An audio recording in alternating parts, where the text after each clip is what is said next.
beyond. This is really, really weird. He wrote me a letter. What was the letter that set off a chain of events? And are they purely coincidental or part of a bigger plan? You decide. Plus, She shows me hiding some money, taping it behind a dresser. That's my other grandmother. Well, these people are hoarding money. what is the payoff that's going to happen for these two women? Find out today on Beyond. Using his extraordinary psychic ability to communicate with spirits, he's transformed lives by unlocking mysteries and sharing secrets from the other side. James Van Praagh, best-selling author, renowned medium, and your connection to the world beyond.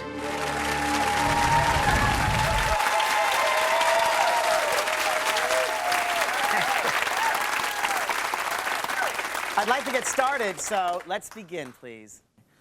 Did you lose a father, please? May I come to you, please? He's been standing behind you the whole show. And I don't know if there's another father you had also, or a stepfather, or like a grandfather who lived in the same place? No. Okay. Because I'm getting this father here who's coming in very, very strong behind you, but he's telling me there was another man also. Who's still living. Oh, he's still living. Is that Yes. like a stepfather? Yes. Oh, okay. Yes. Okay. Because he wants to say hello to him too. He knew him. He knows him. Yes. I think they were friends or something. Okay. Who studied nursing or was going to be a nurse? My mother. Your mother. She's also passed over, please? Yes. Because she wants to come in and say hello. And she wants to tell you, she's been with you. And she's been looking out after you. And she's been looking out after the kids. So I don't know what this means, but some little kids, all right? I don't know if you take care of someone else's kids, like your family's kids, or you're around. Well, the kids would be my brother and sister. Your brother's sister. Okay, the kids. Well, she's with the kids. Yes. So she's watching the kids with you. No, I don't like that. No, I don't like brother and sister. That's not it. It's something about you've been around some kids she's talking to me about. Yes. So she's seen you around children. Yes, she has. And she's been watching you around the children. This is what she's talking about. Watching you around the kids. She goes, oh, not them, not the siblings, not them. Okay. Now, are you related here or just friends? No, just friends. Friends. But didn't your mom know these people? No. No? Oh, she does now. Oh my gosh.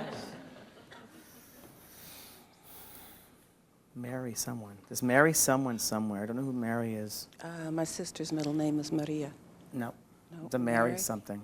Is this for you? Is there a Mary in spirit that you know of? Not in spirit. Is this your mother? Yes. Is your mother's alive? Yes. Okay. Well, maybe there's a message for. Is there a sister of your mother's that's passed over? Yes. Okay. Because, sorry, they come together.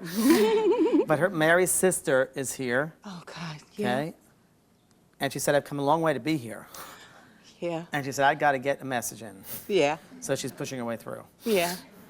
And your grandfather's passed over, yes, then? Mary's father is over there? Yeah. Because this is so funny. Mary's sister is talking to me about doing something about the father. And I don't know if it was taking some of the money, his money, or there was a fight or like an argument about something. Understand this? Yes. About the father's money. Yes. And she's just kind of laughing about it and saying, well, you know what? It all works out in the end. And she said, just tell her I'm sorry about that. And she shows me hiding some money. This is really weird, but I'm hiding some money. When she's alive, she's about hiding money, okay? Do you understand That would be this? my grandmother. Okay, and what is it about hiding things underneath things? Like actually dollar bills? Yes. And they always had to find it. Like she would hide all it in tissue paper and stuff. And all hiding over the under, house. I'm seeing it hiding under furniture, Yeah. hiding in the bed, hiding in the Yes. bureau, Yeah. sticking it behind something and taping it behind a dresser. That's my other grandmother. Well, these people are hoarding money. I know about either writing in the journal. Yes. Yes. He's talking about being with you and your dad too, watching you do this journal stuff. Yes. And you do a little doodling on the side in the journal Yes. as you're writing, because they're showing me a page and I'm writing, and there's like a doodle over here. Okay? Yes. It was very, very rough when you were growing up, and you were very different than the rest of your family, and you knew you had to survive. And there's a very Yes. strong survival instinct with you. Oh, my. And I am going to tell you that when you grew up, you had the odds against you, and that you made it. You made it. And you should be very proud that you made it, because you know how you were going to make it when you were a kid. Understand that? Yes. Okay, God bless you.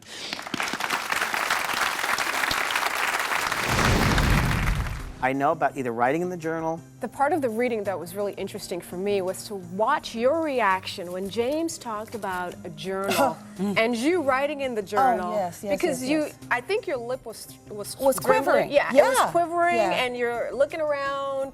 How in the world did he know that? Exactly. Did it completely blow you away? That really did, because what I've been doing, and this is like maybe day 36 of a 40-day, I've been writing a gratitude journal for 40 days. And so every day, I go and say what I'm grateful for. And you do a little doodling? As I'm thinking of things, I do the little scribbling. But the journal was really important because since I've been doing the gratitude journal, a lot of cleansing has taken place. Who studied nursing or was going to be a nurse? My mother. Your mother. She started out when she was younger, and she was in nursing before she went into education. Hiding in the bed, hiding in the Yes. bureau, Yes. sticking it behind something and taping it behind a dresser. My grandmother used to live with us, who was their mother. And she used to always hide money under the mattresses, and she would always complain about, where's my money, where's my money? And my mother would find it all crumpled up with some tissue, hidden in her house dress, house coat, or taped up behind a dresser. I mean, it was just so unbelievable when he said about the money. I knew then. Mary's sister is here. She said, I've come a long way to be here. He said that she came a long distance to talk to me, to give this message to my mother. I was like, and my mother's name is Mary, and she's now crossed over, and for him to even say her name, she's not gonna believe me. So you're not skeptical about this today? No, skeptics here? no. Am I on my own with the skeptics? I think so, Lisa. Oh. All right, we'll wrap it up then. Thank you both very Thank much. you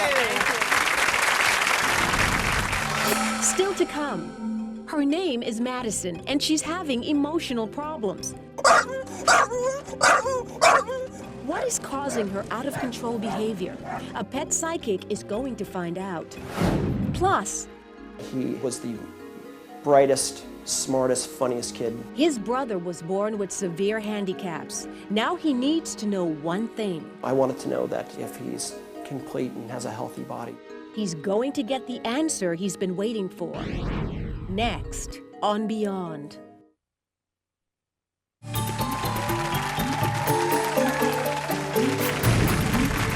Our next guest's brother was born severely handicapped. Even without arms, he was determined to follow his dreams to become a writer and musician. As if life hadn't dealt him enough challenges, things took an even bleaker turn when he was hit by a car and left in the road to die alone. The piece you're about to see was taped before the show. No one in our studio, including James, has seen it. This is Anthony's story. I'm trying to contact my little brother Marco, who was killed a year ago this last May. Marco was 27, amazing kid. Marco was born with severe handicaps. He was born without arms and partially developed legs, for very short legs. He was only about 3 feet tall, 3.5 feet tall, but was the brightest, smartest, funniest kid that you would ever meet, and never once let his handicap bring him down. He was an inspiration. He has been a huge, huge impact on my life. Marco was walking down to the store about 10 o'clock at night, like he'd done 1,000 times before, and he was killed in a hit-and-run accident. The teenager that was caught was later charged, and they'd all been drinking. I wanted to know that, you know, on the other side, if he's complete and has a healthy body with arms and full legs. We miss him terribly, but you know, I look forward to the day that hopefully we get to see each other again. Hi, you're Anthony? I am. Hi, Anthony. Nice to meet you. Good to I'm meet you. James. Nice to meet you. Okay, your brother was killed. That's what I know here. That's They right. told me that. That's all I know. I can't guarantee what'll happen. He'll maybe come. Something else might happen. Nothing will happen. I don't know. I understand. So whatever we do, we do. Was his head involved also, please? Yes, yes. Was he killed? Shot? Was he shot or stabbed? No. How was he killed? He was killed in a hit-and-run. Oh, hit and run. Was his head involved? He had head trauma, yes. Okay. Go on. He's telling me his head was impacted, so this is what he's telling me, and he will not leave it. He's so funny, because when he comes in, he is very precise, and he said, you get my exact words or I'm not doing this. Okay? So, don't know if that's the way he was, but he's that way with me here. And he's talking to me about his head had trauma. And he keeps something like this. Yes. I don't know if there was through a windshield or if there was a windshield broken. No, he was actually walking down the street. Was there alcohol involved? Yes, the three of them had been drinking. The three people. He said to me alcohol's been involved here, or Yes. that's the reason why he was killed. Did he own a dog? Yes. He's talking about his dog. Yeah, his dog just passed away a week ago. Well, he has his dog with him. Okay? He said, I'm here with my dog. Nice. So he has his dog. I feel he dies right there, by the way, because I don't feel I feel he's gone right away, I'm telling you. That's comforting, because that's something that we really stressed about was, that he died by himself on a dark country road. Well, I will tell you this.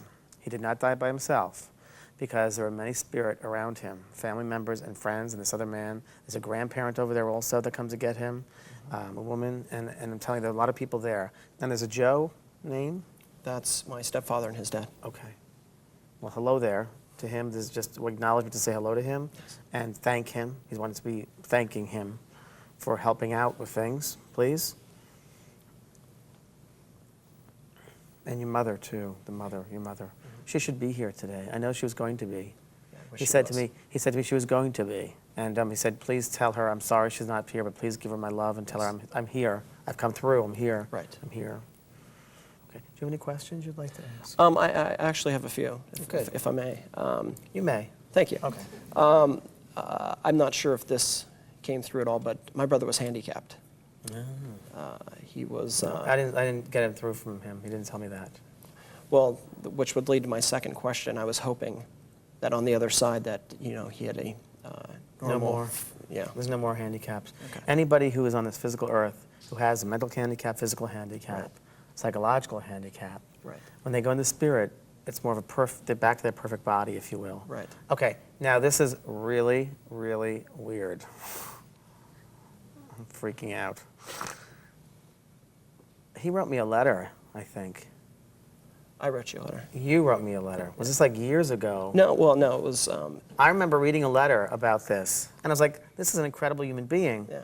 And I think I remember reading He it. was. Okay, so this is that person. Yeah, he touched many That's people. weird. He was on the Today Show. He was on many. Yeah. You mentioned that in the letter, didn't you? Yeah, and taught himself to play harmonica. Taught himself he could play guitar with his feet. Taught himself to play the drums. And so music was a big part of his life. Like many people who come in with handicaps like that, what we perceive as handicaps, they really are teachers, and they teach us many lessons. I see. And one of them can be unconditional love, right? To teach us about loving one another, that really there's no difference, that we are that light of God, that we all need that. So I think that was his mission here. Yes. And to show people that under any diversity, you can still have a decent life and be a good human being. I believe that. Yeah, so it's an honor to do a reading for you and an honor to speak with him. Thank you. So thank you. Thank you. Okay. You wrote me a letter. Can you tell me about this? Because it's so strange that you wrote him a letter over a year ago, Yeah, it and was here you are yeah. on the show now. It was a year ago, November 2001. I had just finished reading James's book, which really helped myself, my family. And on a whim, I wrote and I said, I'm just going to take a chance. I don't know who reads his mail, but I'm going to take a chance and see if there's a possibility that maybe I can get a reading. He said to me alcohol's been involved here, or Yes. that's the reason why he was killed. The kids had been drinking that were in the car. Well, he has his dog with him. His dog of, I believe, 13 years just died last week. And it was tough because it was kind of, my dad has been taking care of the dog, and it was kind of like my dad's last connection to my brother. So it's very comforting knowing that his pet's there. When they go in the spirit, it's more of they're back to their perfect body, if you will. I watched him, no matter how positive of an attitude he had, I watched him struggle. And it was very hard, especially in the last few years. Life just got hard with his condition and with his handicap. And, you just want something so bad that, now that he is on the other side or wherever he may be, that now that he can experience, life with a complete body. All right, that's a good thought. Thank you. Thank you very much, Anthony.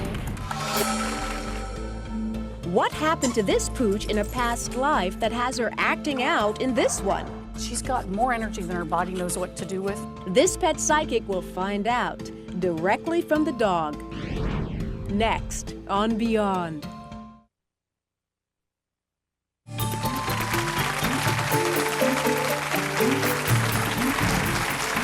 Welcome back, everyone. When people need help dealing with their pet's behavior problems or surviving the loss of a pet, they seek out our next guest for guidance. This is really interesting. She's actually an animal communicator who is able to talk with living animals as well as those who've passed over. We're going to have fun today. Please, everyone, let's welcome the author of Legacies of Love, Teresa Wagner.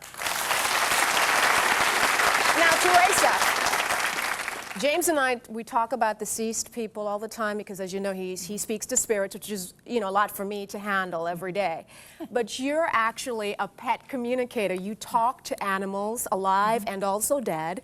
And how do you deal with skeptics, like myself, who want some sort of proof that you're actually communicating? I think the most important thing to remember about telepathy, whether it's with people or with animals or people on the earth or in spirit, is that telepathy is nothing magical. Telepathy is just a natural extension of our intuition, which everyone has. We're going to see how this actually works. Okay. Teresa, we have a woman who needs your help. Her name is Christy. She says her bulldog is out of control. Here's her story. Madison is my very first dog. We got her when she was 8 weeks old, and she's a really sweet girl. Madison is out of control. Madison tends to like to hump new people. When it's raining outside, we can't take her anywhere in the car. She goes nuts over windshield wipers. When she sees them, she cries, she barks, she kicks. She throws a lot of temper tantrums where she will growl and her mouth will move and she'll kick her hind legs. I'd like to understand her behavior towards windshield wipers and maybe understand a little bit more about her temper tantrums. Please welcome Christy and her bulldog Madison to the show. Now, Teresa, do you think you can help Madison out? Well, let me do a check now. I know what the issues are and see what she has to tell us. Okay. Well, she sure likes being here, that's for sure. One of the things that I'm seeing right away connected with the eating of things, the eating of lots of hard objects, unusual objects, as well as the humping of your friends, is a tremendous amount of energy. She's got more energy than her body knows what to do with, real hyperactive, very easily overstimulated. When she shows herself eating, it's about, she wants to just latch onto everything in life. She just loves life, and she literally can't get enough of things. So she loves to put everything in her mouth and just digest everything about life. When I asked her about the humping, when I showed her that, she doesn't understand why people don't like it. She says she loves it. She does really love females, and when they come visit, I mean, she just gets all excited. She has a real issue with windshield wipers. When we're riding in the car and it's raining and then windshield wipers are on, it really affects her. She goes a little bit crazy. She gets very upset. Even when she sees them on television. This might sound a little strange, but what she's showing is that in a life before this, she was a different kind of animal. She was a work animal, like a donkey or a mule or a pony, and she gets upset talking about it. In that life, there were whips, very, very harsh, hurtful whips on her face, on her neck, on her chest to make her keep working. And the pain from that is something she hasn't healed yet. And so when she sees that stimulus, just like happens with us, if something hurtful happens early in our life and something happens to trigger that again, it upsets us like it's still happening, that's what's happening for her. So I think it would be helpful if we really convince her and let her know she's with you now. How do you feel about what you just heard? Madison had another life. You believe any of this? It's a little hard for me to believe, but I'm definitely going to go home and try calming her down by telling her that it won't happen again and see if it helps. We want to know. Check back with us in a couple weeks and see what happens, okay? No, Thank you so much, Kirsty. Thank you, Madison. Thank you. Don't kiss me. Thank you. All right. If you'd like a chance for a reading with James, send a letter to Beyond, P.O. Box 4399, Hollywood, California, 90078.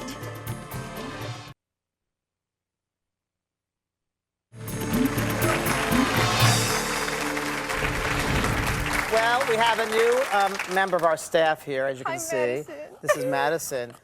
Give Lisa a kissy, kissy, No kissy. kisses. No kisses. Oh, all right. Maybe just one. All right, little give one.